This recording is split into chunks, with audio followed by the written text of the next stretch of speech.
بخير الحمد لله. القهوة ممتازة؟ ممتازة. تقدر تفقعني فنجان قهوة مظبوط؟ عينيا يا سعادة بس البيه. يكون فيه بن. عينيا. الله يخليك. بقول لك ايه؟ نعم. انت كنت كلمت المدير في موضوع كده ما قدرتش افهمه انا. كنت عايز منه ايه؟ ده موضوع فتاة عشان نتكلم فيها تاني. نعم؟ موضوع عشان يعني نتكلم فيها تاني، هو ده الحل السبب. مش واخد بالي مين؟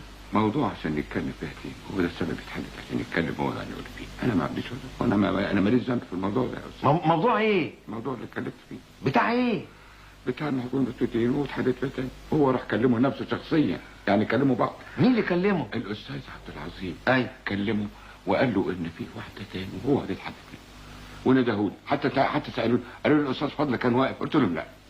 الاستاذ فضل قال ان هو دقيقتين وهو محطوط عشان يتكلم تاني.